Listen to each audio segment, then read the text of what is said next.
Good afternoon. I am Jung Min-seung. Good morning.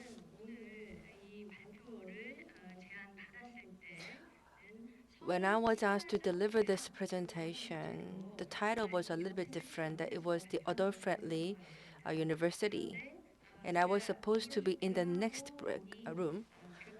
But then, after preparing for my presentation, I found that I was in the different breakout session, so I was a little bit perplexed. And then last night, I mixed and I made the last modification for my presentation. And I felt that this actually indicates the status of the Korea National Open University. We are sort of in a middle position. We are sandwiched. So sometimes we have a lot of difficulties, but at the same time, we have potential for growth and improvement. So today I'm going to talk about the two topics so the adult-friendly education and online university. And we are sort of located in between, so I believe that my presentation could be informative to many of you.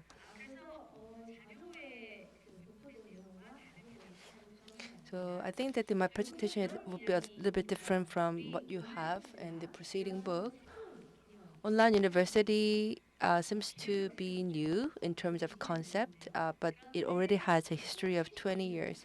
But back in 1972, when our university was established, if you think about the history of the Korea National Open University, you can see that this is actually a technology with pretty long history.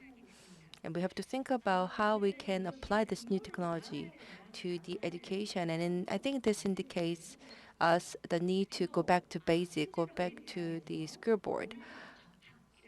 And also we have to think about whether the combination with the online technology for university education is really possible.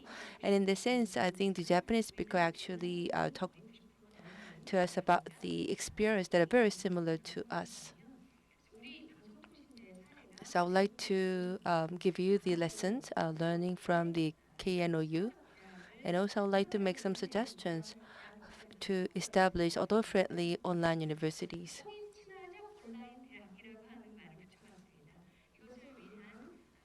And so for this, again, I would like to make some suggestions based on my own experience with the KNOU. So here you see the combination of adult friendliness and education, and actually there are some paradoxes in between them. I searched the term adult friendliness in the website, and this is how the term friendliness is used. You can see like female friendliness, family friendliness, elderly friendly, child friendly, and environment friendly. So these are the so-called friendliness terms that are often researched. What about other friendliness? I couldn't find anything. There was none. So this indicates a lack of research on adult-friendly education. And you can see that the female-friendly, family-friendly, and also the elderly-friendly, they are not really the mainstream areas. Rather, these are in the minority field. And so what goes before friendliness is usually those who are in the vulnerable group. So which means that if we need the other friendly education, this means that others have been excluded from the educational field. So in that sense, I believe that we have to have some policy direction to promote adult-friendly education. And I believe we have to explore further this concept. And aside from the friendliness, we also have the term called centered. So adult-centered or family-centered and so on. And adult-centered education has been explored for a pretty long time. So when you think about the public good, and as we are holding this international conference, what we have to think about is the so-called public benefit of education. And if we have not been adult-friendly enough, if we have excluded the adult learners from the educational field, then we need some policies to compensate for that. But at the same time, we have to think about the pedagogy and also the educational perspective, so that the education will not be provided as a sort of the commodity for adult learners. So this is something that I would like to share with you today. So the distance learning university in Korea does have a pretty long history. Korea National Open University was established back in 1972. So it was right after the UK's Open University, and it was ordered by then President Park to resolve the issues for those who failed to admit the universities. But then the birth of the KNOU has actually led to some unexpected benefit. As you know, with the combination of the atmospheres and the university practices that excluded the adults, as well as the pent-up desire for adults to further their studies in universities, the KNOU experienced an explosive growth. And in year 2004, the number of students stood at 200,000. However, recently we see some stagnation or even declining in the number of the students, and I think this indicates that we now have much more and much diverse alternative forms of education.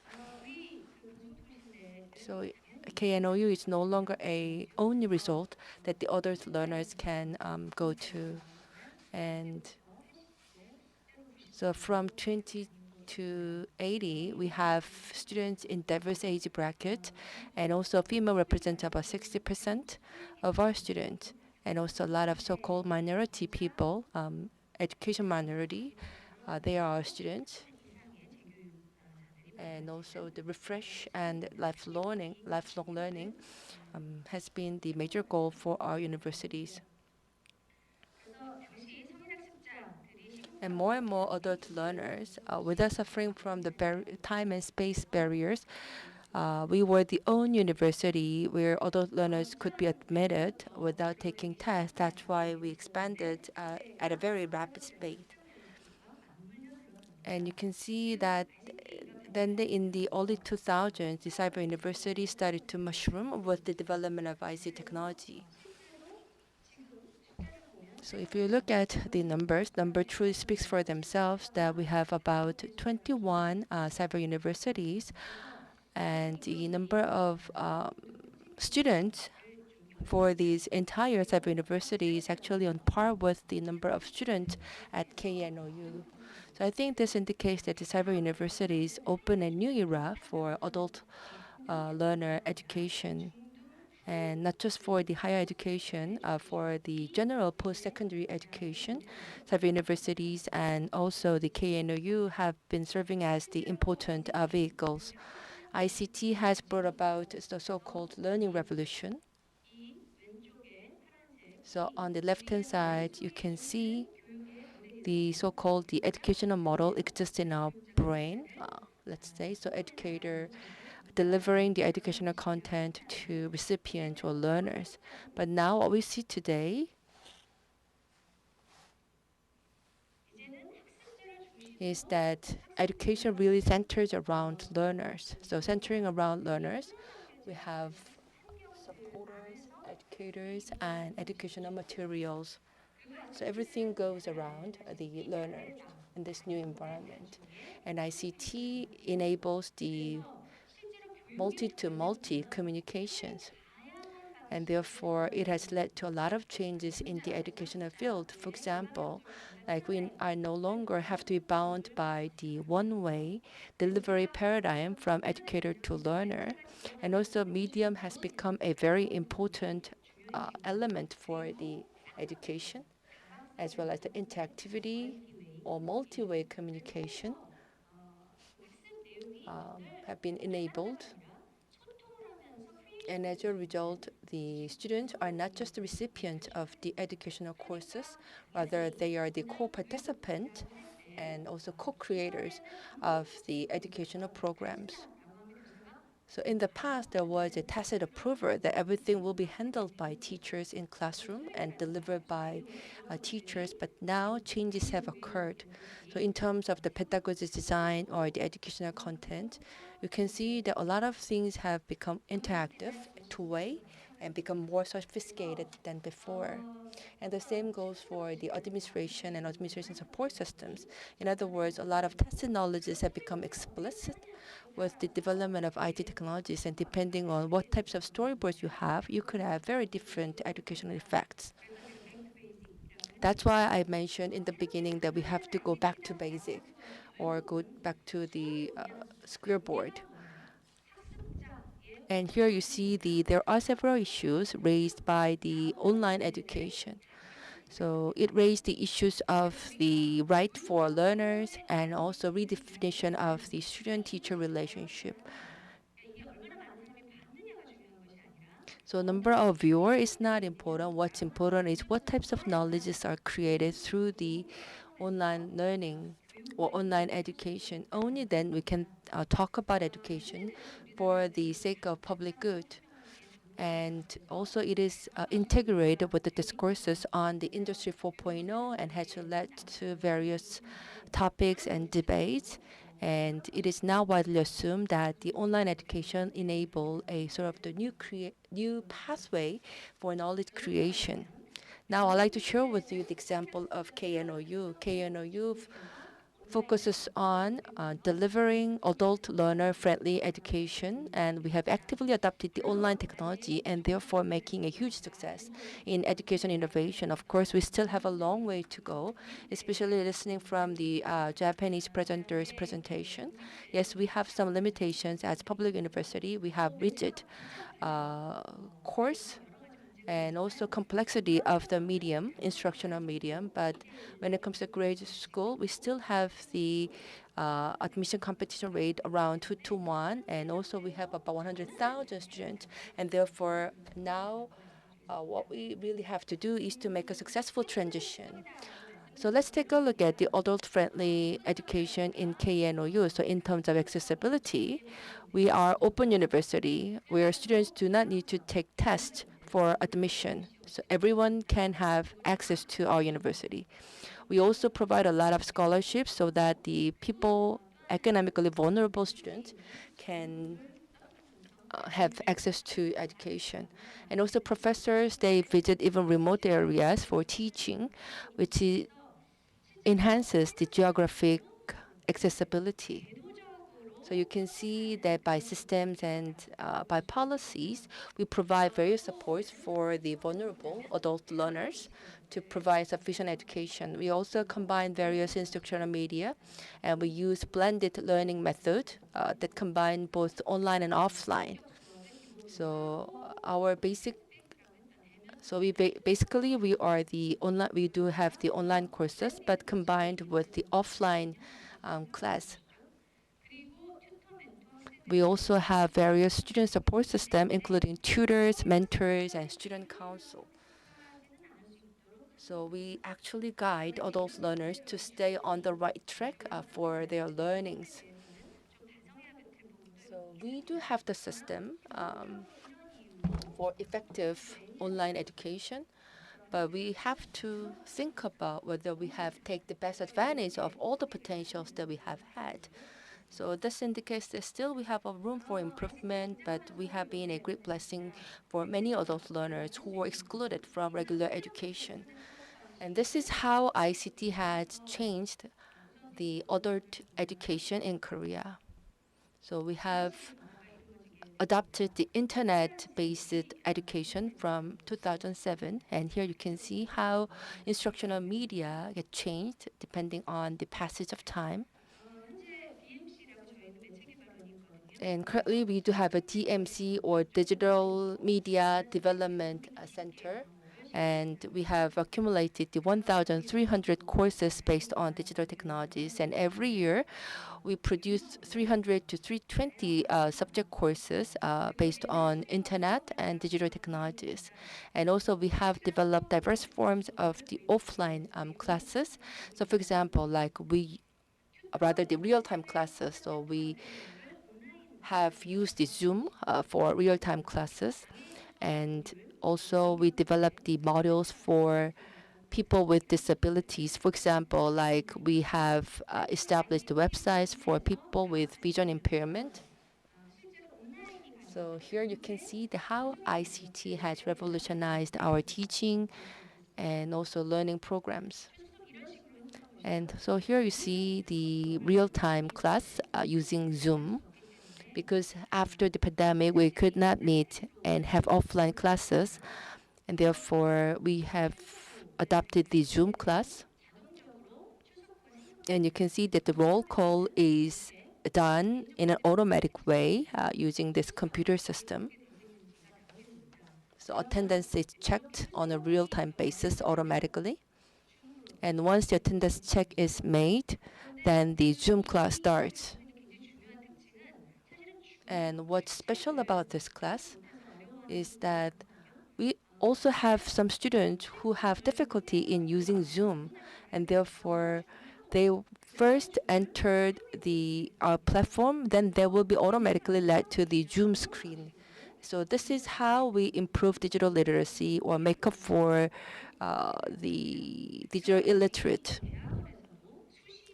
And the same goes for the same methodologies applied to the graduate school course for 13 courses. And we provide the support for students to have improvised meetings anytime they want through the Zoom. So in fact, the satisfaction level went up after the COVID for among our graduate school students. And here you can see the face-to-face class. So all the face-to-face class got converted to Zoom after the COVID crisis. And you can see that the attendance rate actually went up as we moved to Zoom. And also the students' preference, you can see it's actually better than what we initially expected, that they actually welcome the having online real-time class. But then we have some concern here. So the Japanese speaker talked about synchronous and asynchronous, and depending on how we utilize the synchronous interaction, even if we don't have the face-to-face meetings, still we can provide effective learning and education to students. And therefore, teachers and instructors have to know how to take the best advantage of Zoom technology. So this is how the online course works. So it has a very low entrance barrier and also has extensive network to support learners as well as for pedagogy. And so this actually improves the potential for providing adult-friendly education programs. And this is the example of my department, the Department of Education. So the reason I selected this example is because we have 29 departments in our university, and some departments prosper, whereas there are also some departments that suffer a lot. And we are one of the successful departments, and we do have both online and offline courses. If you look at the departments of other cyber universities, in fact, many of them have the lifelong education department suffering a lot, but we have done a pretty good job, and we now have students about 20,000 until 2009 and around 10,000 since 2010. And the secrets behind our success is that the professors not only work as professors, they serve as so-called organizers. So as for tutors, you can see that they come up with the basic plan for their class. We also have a senior tutor system. In other words, we encourage professors to have their own gatherings and have organized systems. And we also have student council. And with the representatives of the student councils, professors have organized the annual meetings with them. And also because we offer the certificate course, so we have the faculty supervisor for practicum and practice sessions. And they serve as sort of the homeroom teachers. And over time is recognized, and also the mutual recognition system is in place. And also we offer various opportunities for professors to meet students. And through these opportunities, the students could have chance to evaluate their teachers. These photos indicate the offline gatherings. And you can see that we have huge number of students participating in various offline events. And LT indicates that only the student representatives gather there. But we also have the festival for all students, as well as various conferences. So this is the so-called 한마음 Festival, where all the students gather.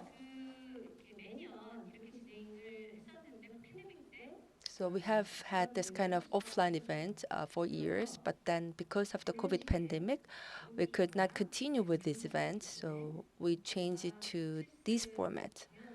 So for example, like OT and as the program competition, and this is the official graduation ceremony that we held online.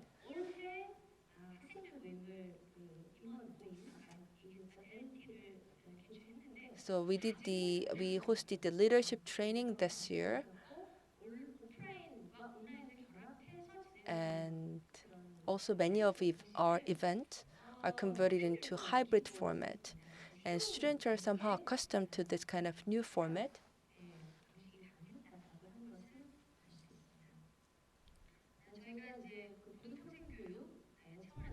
And in terms of the lifelong learning for higher education, here you can see the map that we presented to students during the festival. So once students graduate from our universities, here you see how they have their careers, where they have careers. So here you see the alumni and where they work. So this map shows who worked for where after graduating from our university. So professors in our university, they have done a lot of facilitating work. That's why the graduates of our university could have very successful career in various fields. So as I said earlier, in our university, professors serve not just as professors, they serve as facilitators for to for the career education for our students and also for various other roles. And also, one of the counselor for the teenager said that if you don't go, or if you do not want to go to school, then you don't have to. There's no problem even if you go to the university in your 40s. So I think this actually shows that the KNOU and also other distance learning universities can enable students and also adults to write a new chapter in their life.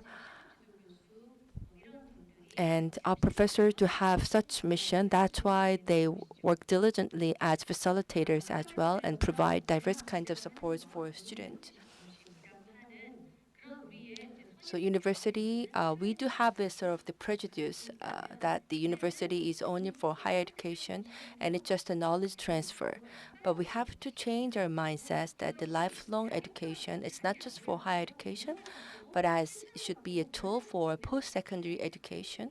And also education should center around learners rather than teachers. And also online, it's not just about the ICT and digital technology. In order to expand the potential for IT technology, we have to think about how to build learner-centered education. And online university or adult learner university, we have to have the design for classes so that they can have new career and also second chapter in their life.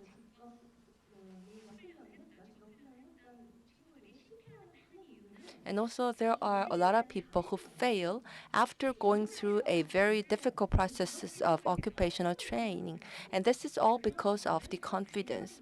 And therefore, even if we provide the vocational trainings, we also have to provide the humanities studies so that our students can enrich their mindsets and psychological aspects. And also the author friendliness or the learner friendliness is something that we have to focus on. But still, I have the lingering concern that if we emphasize too much on the friendliness, that we may forget that the learners are the ones who co-create the educational program. So in that sense, I think that we have nurtured the students' capabilities in diverse ways. And for the other-friendly education, in terms of accessibility, profitability, and also the education aspects, there are many things that we have to reconsider. And we should not just treat our students as the receivers of one-way education. And these are the proposals that I would like to make. So first of all, we have to understand the profiles and uniqueness of the other learners. Providing bespoke, customized education means nothing but we understand the context where learners are located. And for this, we have to have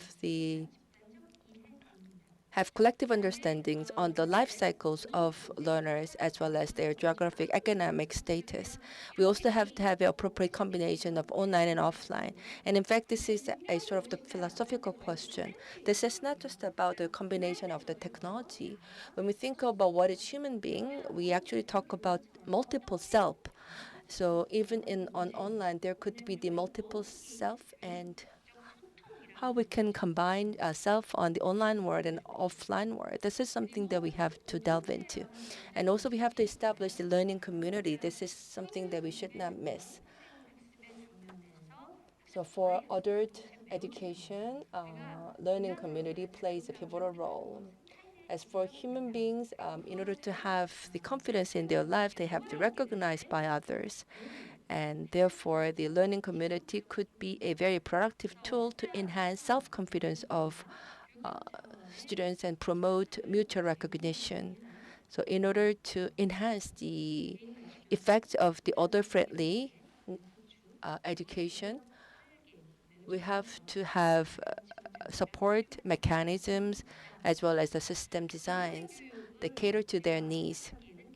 So I believe lifelong education for higher education is a sort of the channel that changes the identity of students and knowledge that they have.